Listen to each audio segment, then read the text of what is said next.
Buongiorno e ben ritrovati nella mia cucina.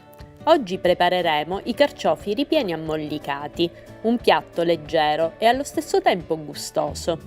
Ecco gli ingredienti per 3 persone: 3 carciofi tagliati a metà, prezzemolo, una cipolletta, 2 spicchi d'aglio, 30 g di pomodori secchi, 150 g di scaglie di parmigiano, pepe nero, curcuma, sale, 100 g di mollica.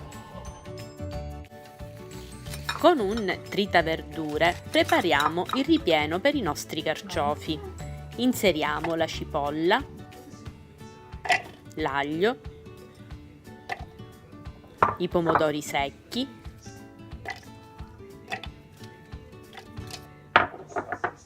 il prezzemolo,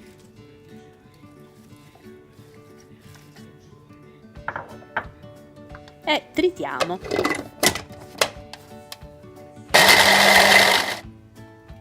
Adesso riempiamo i carciofi precedentemente lavati e tra le foglie inseriamo sia il trito che le scaglie di parmigiano.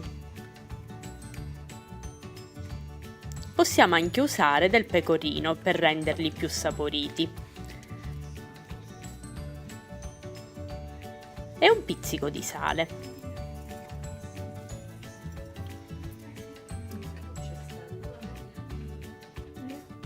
Posizioniamo i nostri carciofi nel cestello per la cottura a vapore per circa 30 minuti.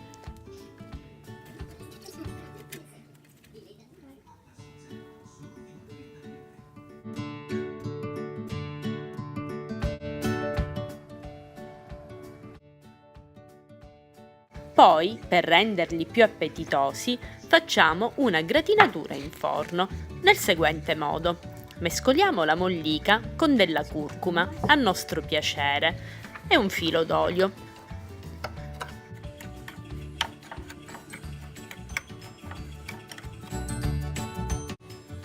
Posizioniamo i carciofi all'interno di una teglia, aggiustiamo di sale e versiamo sopra la mollica e un altro giro d'olio.